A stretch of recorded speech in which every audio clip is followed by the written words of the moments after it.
everybody, it's Lisa here. So today I want to do this Q&A video and answer your questions specifically about being in quarantine and also being in recovery and how to deal with this difficult situation where already this is sparking so much fear and anxiety and having to recover as well. And I asked you to send me your questions on Instagram and I got so many responses, so I'm gonna do my best and answer as many as I can. And also I want to say that the best you can do right now is to be very kind and compassionate towards yourself, and don't be hard on yourself if you are struggling, because this situation is new to many and nobody knows exactly how to deal with this or how to cope with this. So yeah, don't be hard on yourself, and we are all learning as we go. So let's get on with the video. So the first question is, I came back home for the quarantine. Here is a lot of food and I think I begin to feel guilty. So what to do when you are currently staying at home and there is a lot more food around? And I want to say that the problem is not that we have so much more food around us,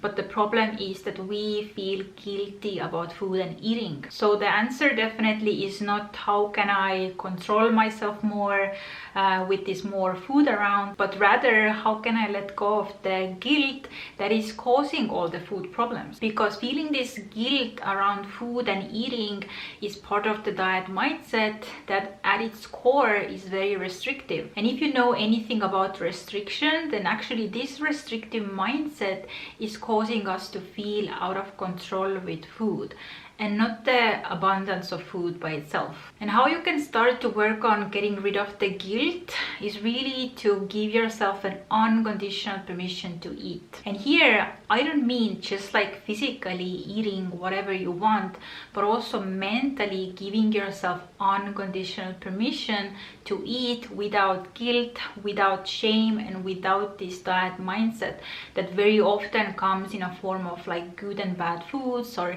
healthy or unhealthy, or with a host of like food rules and what is okay to eat and what is not okay to eat. So this is really the mindset to get rid of. So whenever you feel guilty around food or eating, I really want you to start asking yourself, what am I thinking right now? And what am I believing? And maybe the thought would be, for example, that you are eating way too much right now. Nobody in your family is eating so much. There is something wrong with you. And this kind of mindset definitely reinforces the guilt, because so many people don't realize that what you are saying to yourself in your mind will affect how you feel. But you have to know that just because you are thinking something, it doesn't make it the truth or a fact. Your thoughts are not facts, and especially when you are in eating disorder recovery, a lot of those thoughts are based on the eating disorder, the restrictive mindset, the diet mindset.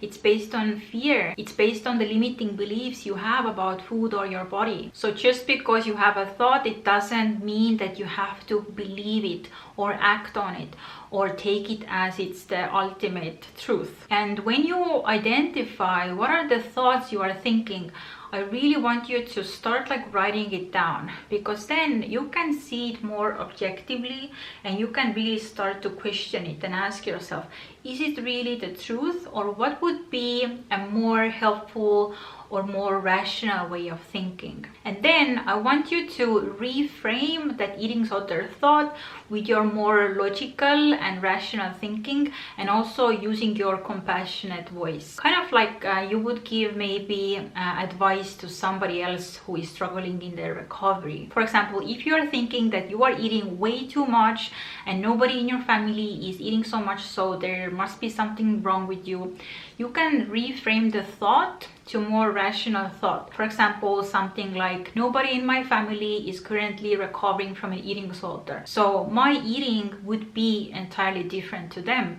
and that is normal and that is okay. And actually it doesn't even matter what anybody else is eating, because the whole process of intuitive eating is an internal process and it's not based on somebody else's eating. So this way, by tuning into your more rational and compassionate voice, you can really start to stand up to the thoughts that make you feel guilty about food or eating. So the next question is about feeling lazy, having no energy and motivation, and there were many similar questions to this one as well. And firstly, I want to say that it's okay to feel all different colors of your emotions, and we don't have to feel happy or motivated or productive every day. So it's okay to feel low or sad or unmotivated sometimes, and especially times like these. And the problem is not that we lack motivation, but the problem is that we judge ourselves for feeling this way. And by shaming ourselves how we feel,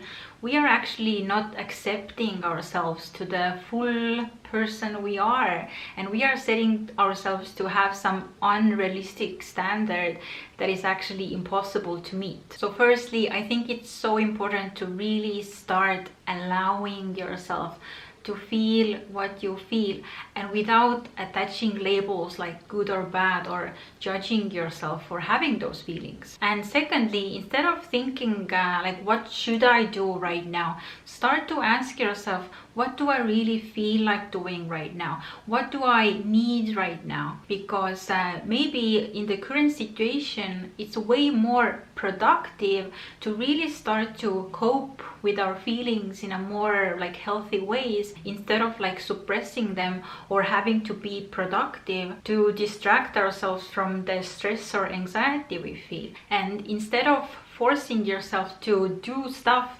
start to focus on like, how can I learn to cope with this situation and de-stress? And to give you different ways you can learn to cope and de-stress in this situation, rather than like forcing yourself to do stuff you just don't feel like, I'm gonna link down below one video that you can watch. So the next question is not being able to get certain foods or ingredients when I want, having to plan much more in advance. I think here it's very important to know that intuitive eating also sometimes includes planning, and it's not only about eating whatever you crave at each moment, because we live in a world where everything is not 100% in our control.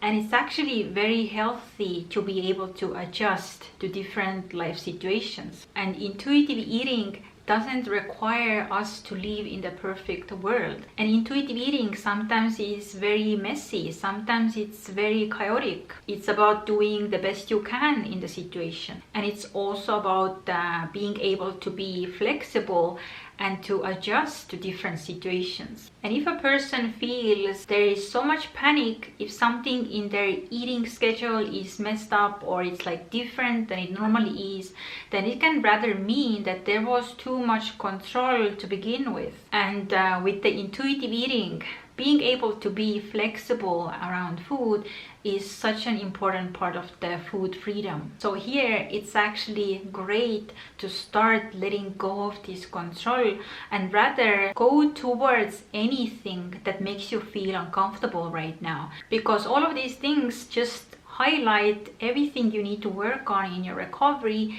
in order to get stronger and having more of this food freedom. The next question is fear of weight gain because of less activity.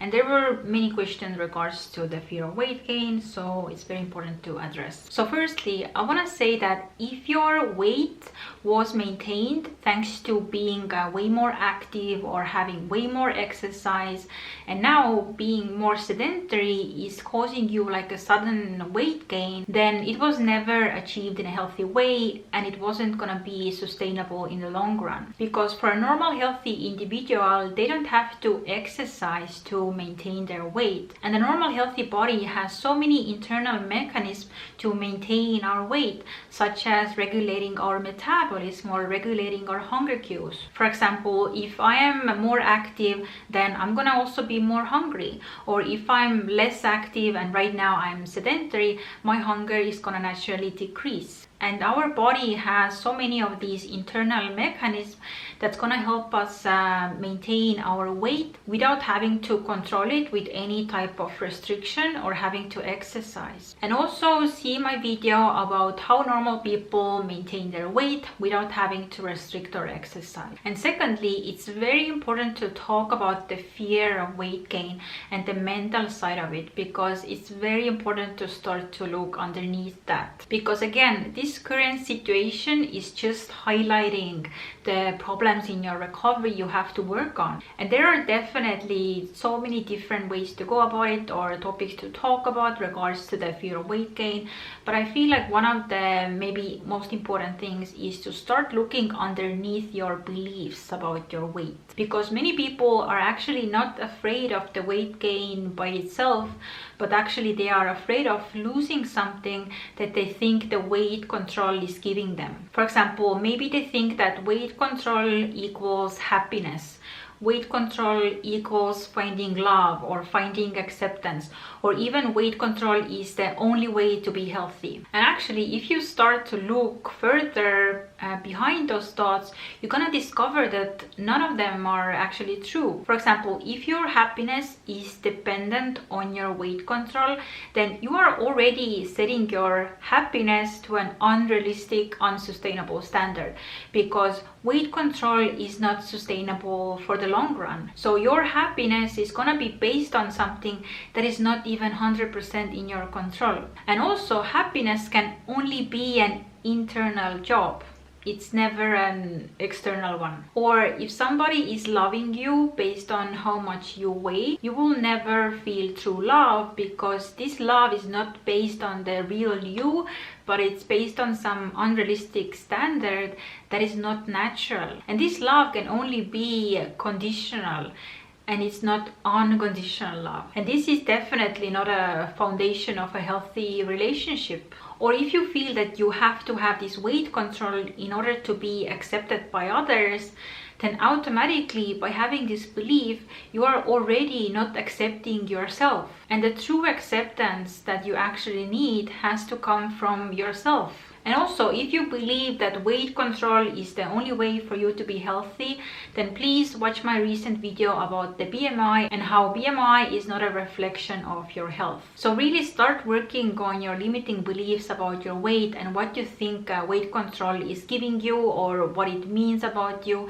And this is like one of the ways you can start to release this fear about weight gain and start to be more accepting towards yourself and towards your body, and rather than just fighting against it, because sooner or later, like, you have to face this issue. And right now, this moment of like being more sedentary and being in quarantine is just, again, as I said before, it's just highlighting the issues in your recovery you have to work on. So the next question is, for me, it's hard that I'm forced to have so much free time, which I normally would use to make sport. And firstly, I think that this situation we are right now, this is a great opportunity for many people in recovery who struggle with exercise to really start to have other interests and activities to do other than just engaging in sports or exercise. And exercise in and of itself is not bad, but in the context of eating disorder recovery, you have to also give your body enough rest. You have to overcome this restrictive mindset that believes that you have to compensate your eating with exercise, or you have to control your weight with exercise. And also just overall, like, having no other coping tools for the stress other than just having to rely on exercise. And you should be able to not rely entirely on exercise to fill your time. And if not exercising right now makes you feel very uncomfortable and it sparks fear and anxiety, then this by itself shows that you didn't have a healthy mindset with exercise. So rather see it as an opportunity to really start finding different interests and activities to fill your time. Maybe things like reading, writing, meditation, maybe doing some crafts work or DIY, or maybe you have some other hobbies, or maybe you can take some online courses, or even use this time to focus more on your recovery, or read maybe some recovery books. For example, you can read my book if you haven't yet. And also I have made a video about different books for recovery that I recommend you to read, so you can check out that video as well. And for one, giving your body enough rest is another very important part of physical recovery. But secondly, overcoming this restrictive mindset that you have to somehow compensate your eating or control your weight by exercise. and overcoming the fear of being sedentary in the first place. This is a very important mindset to challenge as well. And for example, I am so grateful that I took a break from exercise and I allowed myself to be more sedentary in my recovery.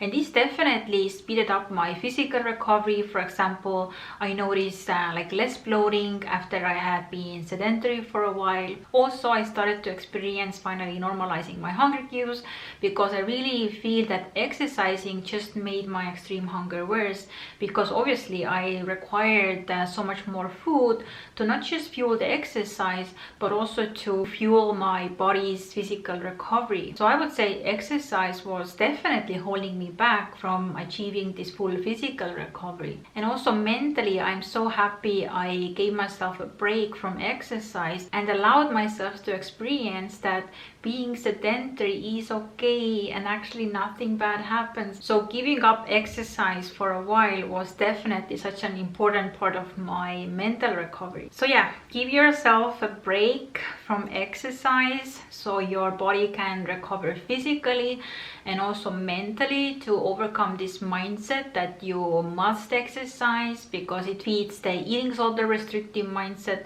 and also to be able to give yourself other ways to fill your time besides just having the option to do sports and exercise. So the next question or topic. Not exercising, meaning I can't eat nice things like pizza and then cheesecake, etc. So firstly, you have to get rid of the mindset that you have to earn food by exercise. And actually, studies with intuitive eating show that the more you give yourself this unconditional permission to eat certain foods, the less power those foods have over you, and over time they will normalize. And the recipe to have increased cravings or obsession to any particular food is to restrict them or deprive them, or applying this diet mindset that you have to earn food by exercising. And yeah, limiting or restricting foods actually have the opposite effect.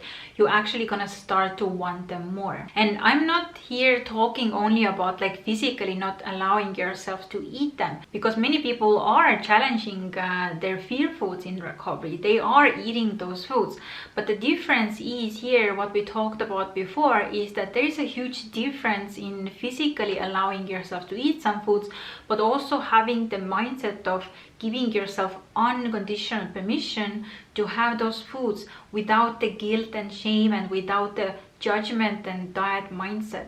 And this makes a whole difference. And actually, food habituation studies show that the more you allow yourself to eat certain foods with this unconditional permission, then the more those foods will normalize and neutralize. And these food habituation studies have been done specifically with foods like chocolate and pizza and potato chips. And actually, when those people in the study, they ate those foods regularly every day, they started to experience this food habituation effect, that they started to lose interest in those foods, and all of those foods normalized to the point that even became boring to them. So the answer definitely here is not how to start restricting or controlling those foods better, or how to keep on exercising to burn off those calories from those foods, but actually the answer is to face your fears and give yourself unconditional permission to eat those foods without the diet mindset, without guilt and shame.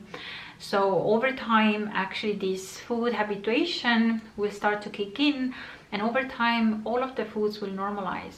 Because for me, definitely, I had so many fear foods. I came from the past of like binge eating and also orthorexia, and in my recovery I had to challenge so many foods, but now really like eating cheesecake for me is really the same as eating an apple. And I don't care, like I just eat what I want, when I want, however much I want, and my relationship with food is normal. And definitely I don't need to exercise to burn off any food or earn my food or anything. And this is the true, like the food freedom I want for you as well. So yeah, this is the video today. I really hope you liked it, and if you want to know more, as always, please read my book. This is like everything I did to help myself fully recover. So yeah, and also subscribe to my channel, because next week I'm gonna upload the next part of this Q&A, because there were definitely many more questions that you asked, and also what I want to answer. So be sure to be subscribed to my channel, and also make sure you have the notification bell on so you are notified whenever I post a new video. And also like this video if you find it helpful. So yeah, thank you so much for watching, and I'm gonna see you in the next one. Bye.